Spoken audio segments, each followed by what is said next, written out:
नमस्ते, मेरा नाम आकाश है और एक न्यू क्राइम स्टोरी पे आपका स्वागत है।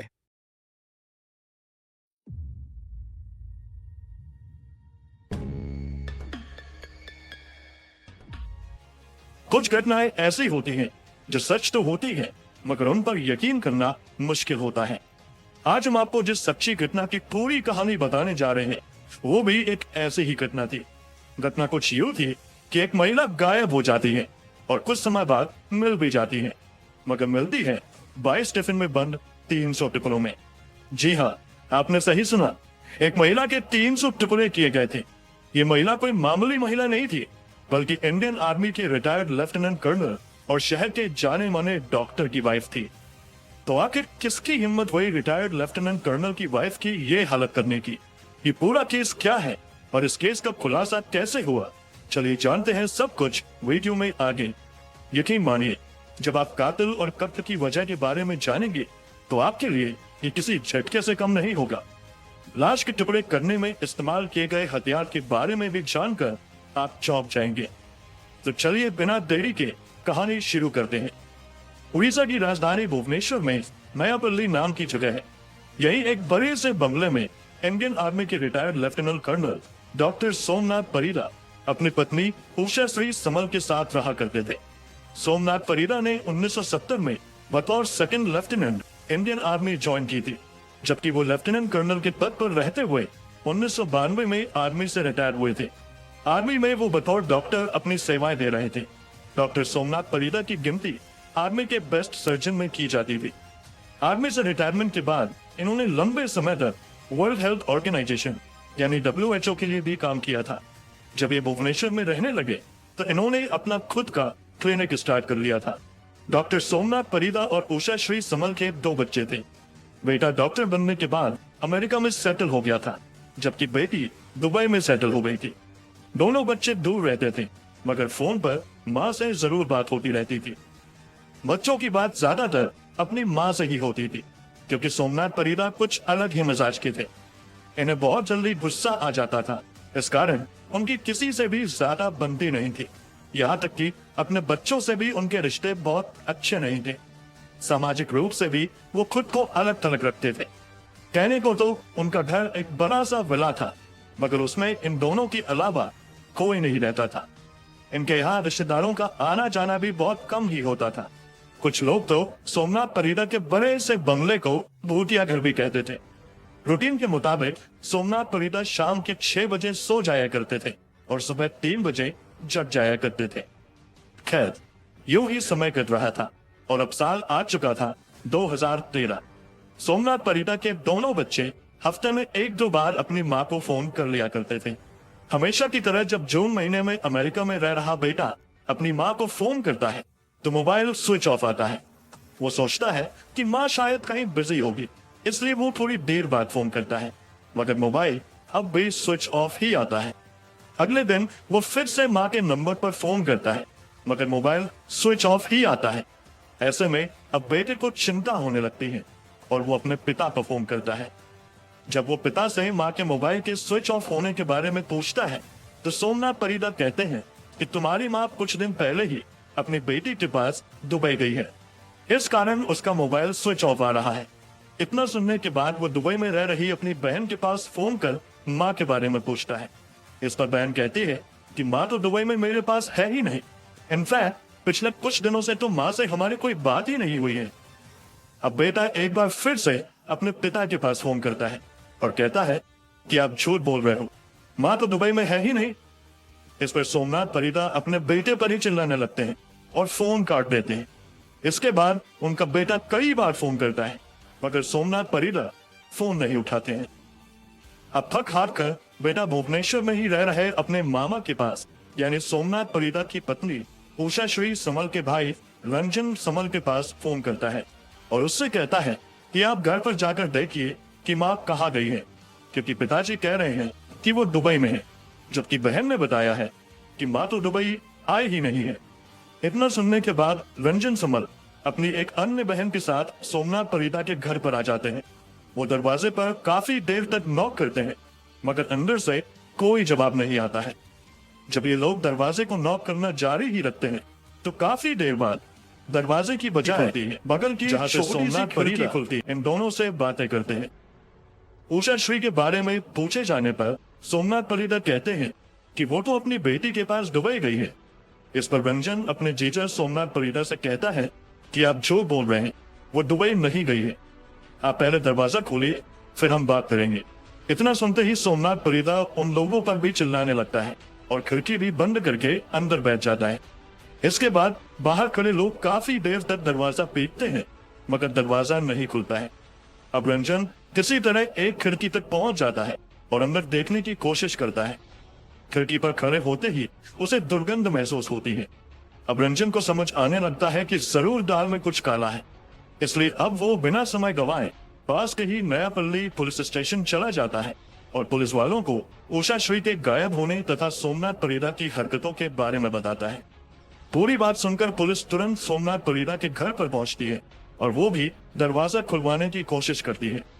पुलिस वालों के लाख कहने के बावजूद सोमनाथ परिदा दरवाजा नहीं खोलते हैं। इस कारण पुलिस वाले दरवाजा तोड़कर घर के अंदर घुसते हैं। घर के अंदर सोमनाथ परिदा बड़ी ही शांति के साथ एक जगह पर बैठे हुए थे। जो कि रंजन ने खिड़की से जब अंदर झांकने की कोशिश की थी तो उसे कुछ दुर्गंध महसूस हुई थी, इसलिए पुलिस वाले ये समझने की कोशिश करने लगते हैं कि आखिर ये दुर्गंध कहाँ से आ रही है। इसलिए वो घर के हर कोने की तलाशी लेने में लग जाते हैं। तलाशी लेते हुए जब ये एक बंद पड़े कमरे में जाते हैं तो वहां उन्हें दो बड़े से बक्से दिखाई देते हैं। ये वही बक्से थे जिसका इस्तेमाल इंडियन आर्मी में रहते हुए सोमनाथ परिदा किया करते थे। पहले पुलिस वालों को लगता है कि सोमनाथ परिदा ने इन बक्सों में सेना से जुड़ी अपनी यादों को सहज कर रखा होगा, पर जब पुलिस वाले उन बक्सों को खोलकर देखते हैं तो वो चौंक जाते हैं। पहला बक्सा खोला जाता है तो वो सामान की बजाय टिफिन से भरा हुआ था। दूसरा बक्सा भी पूरी तरीके से टिफिन से ही भरा हुआ था। दोनों बक्सों में मिलाकर कुल 22 स्टील के टिफिन थे। इतनी अधिक संख्या में टिफिन देखकर पुलिस चौंक जाती है। टिफिन के बारे में पूछे जाने पर सोमनाथ परिदा कोई प्रॉपर जवाब नहीं दे पाते हैं। इसके बाद तत्काल ही एक टिफिन को खोलकर देखा जाता है। टिफिन के खुलते ही सभी के होश उड़ जाते हैं। टिफिन में मांस के छोटे छोटे टुकड़े रखे हुए थे। एक के बाद एक सभी 22 टिफिन को खोला जाता है। पता चलता है कि सभी टिफिन मांस के टुकड़ों से ही बना हुआ है। पहले ये नजर में पता चल जाता है कि ये इंसानी मांस के टुकड़े हैं। इन टुकड़ों को बड़ी ही सफाई के साथ काटा गया था। इन टुकड़ों के बारे में पूछे जाने पर सोमनाथ परिदा कहते हैं कि ये टुकड़ा उनकी पत्नी उषा श्री का ही है। दरअसल मेरी पत्नी साईं बाबा की भक्त थी।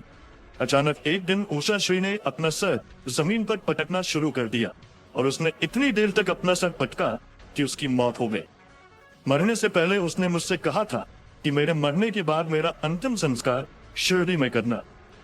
उषा की इच्छा अनुसार उसे ऐसे ही शिरडी ले जाना मेरे लिए संभव नहीं था, इसलिए मैंने लाश के टुकड़े करके टिफिन में बंद कर दिए ताकि मैं एक एक करके उन टिफिन को शिरडी ले जाऊं और वहां उषा का अंतिम संस्कार कर दूं। ये दावा अपने आप में ही बहुत अजीब था कि आखिर कोई कैसे खुद ही अपना सर पटक कर मर सकता है। इसलिए पुलिस वाले सख्ती से सोमनाथ परिदा से पूछताछ शुरू करते हैं और जब उन टुकड़ों की जांच पड़ताल की जाती है तो पता चलता है कि उन टुकड़ों में सिर वाला हिस्सा शामिल नहीं है। इसलिए अब सिर की खोज शुरू होती है और ये खोज घर के अंदर बड़े से टेबल के ऊपर जाकर खत्म होती है। दरअसल सोमनाथ परिदा ने उषा का सिर काट कर हॉल के बीचों बीच रखे बड़े से टेबल पर अच्छे से सजा कर रखा हुआ था और उसे ऐसे ढककर रखा हुआ था कि किसी को भी पता न चले। सिर काफी हद तक सड़ चुका था, यहाँ तक कि सर की स्किन और बाल भी अलग हो रहे थे। हालांकि बदबू कम थी क्योंकि बदबू छिपाने के लिए सोमनाथ ने खास केमिकल का उपयोग किया था। कटे हुए सिर को टेबल पर रखने की बजाय जब पुलिस वालों ने सोमनाथ परिदा से पूछी तो उसने जो दावा किया वो बेहद ही हैरान करने वाला था। सोमनाथ के मुताबिक वो हर रोज घंटों उस टेबल के सामने बैठकर अपनी पत्नी उषा की कटी सिर से बातें किया करता था। भले ही सोमनाथ परिदा ने आत्महत्या वाली कहानी पुलिस को बताई थी, मगर पुलिस इस कहानी पर यकीन नहीं करती है और मामले की तह तक जाने के लिए अपनी जांच का दायरा बढ़ाते हुए पूरे घर में बारीकी से सर्च करना शुरू कर देती है। साथ ही सोमनाथ परिदा से भी सख्ती से पूछताछ का सिलसिला शुरू होता है और इस पूछताछ में जो खुलासा होता है वो बेहद ही हैरान करने वाला होता है। पुलिस पूछताछ में खुलासा होता है कि उषा श्री ने आत्महत्या नहीं की। बीते 3 जून 2013 को सोमनाथ परिदा और उषा श्री की लड़ाई हुई थी। इसी लड़ाई के दौरान सोमनाथ ने अपने पास मौजूद स्टील के टॉर्च से अपनी पत्नी के सर पर जोरदार वार किया। ये वार इतना जोरदार था कि उषा श्री वहीं पर गिर गई और बेहोश हो गई। पत्नी के बेहोश होने के बावजूद सोमनाथ परिदा का गुस्सा शांत नहीं हुआ, बल्कि उषा श्री की जान लेकर ही सोमनाथ का गुस्सा खत्म हुआ। सोमनाथ के मुताबिक उषा के मरने के बाद लाश को छुपाना उसके लिए बड़ी चुनौती थी, इसलिए पहले तो उसने एक कमरे में लाश को रखकर कमरा बंद कर दिया और अगले दिन जब मेड काम करने आई तो उसे तुरंत ही नौकरी से निकालकर फिर कभी ना आने के लिए कह दिया।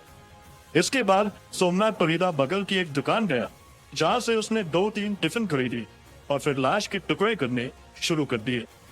पहले दिन उसने लाश के कुछ टुकड़े किए और उन्हें टिफिन में भर दिया। इस तरह वो हर रोज एक नई दुकान से 2-3 टिफिन खरीदता था ताकि किसी को शक ना हो। वो रोज टिफिन खरीद कर लाता था और उसी हिसाब से लाश के टुकड़े करके टिफिन में रख देता था। फिर उन टिफिन को अपने बड़े से बक्से में रख देता था। सोमनाथ परिदा ऐसा तब तक करता है जब तक कि उषा श्री पूरी तरह टुकड़ों में नहीं बच जाती है। लाश की बदबू बाहर न फैले, इसलिए सोमनाथ परिदा मार्केट से बड़ी मात्रा में बदबू छुपाने के लिए इस्तेमाल किए जाने वाले केमिकल भी खरीद कर लाता है। इसके अलावा वो घर में फिनाइल का भी छिड़काव करता था ताकि बाहर बदबू ना जाए। जैसा कि वीडियो की शुरुआत में हमने बताया कि सोमनाथ परिदा एक जाने माने सर्जन थे, इसलिए उन्हें ह्यूमन एनाटॉमी के बारे में बहुत अच्छे से जानकारी थी। इस कारण उन्हें लाश के टुकड़े करने में कोई परेशानी नहीं हुई और उसने लाश के टुकड़े करने के लिए बड़ी आरी या किसी तरह के बड़े हथियार का भी इस्तेमाल नहीं किया, बल्कि ऑपरेशन में इस्तेमाल होने वाली कैंची, छुरी इत्यादि से ही सोमनाथ परिदा ने पत्नी उषा श्री के 300 टुकड़े कर दिए।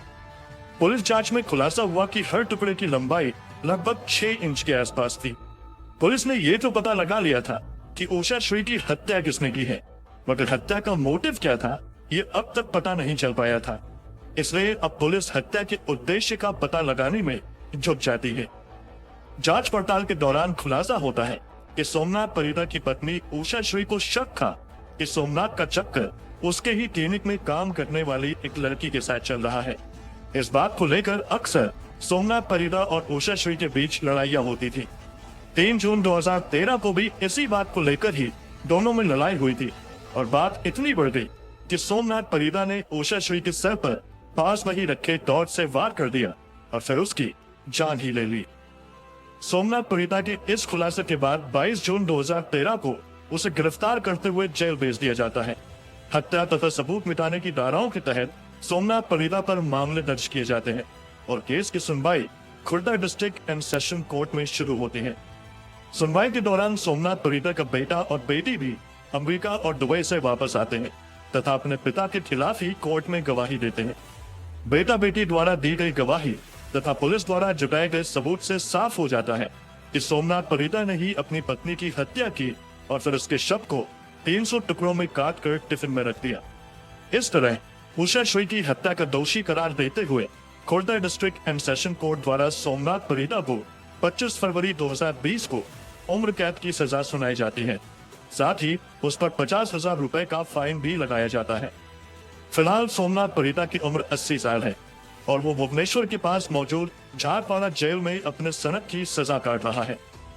पूरी जांच पड़ताल के दौरान ये भी खुलासा होता है कि वो रात में अक्सर अपनी पत्नी के शव के टुकड़े करता था, जबकि दिन भर क्लिनिक में बिजी रहता था और क्लिनिक में बिल्कुल नॉर्मल बिहेव करता था। यहाँ तक कि पत्नी की हत्या के बाद उसने क्लिनिक में बड़ी धूमधाम से अपना बर्थडे भी सेलिब्रेट किया था। दोस्तों, कहानी कैसी लगी कमेंट बॉक्स में जरूर बताएं।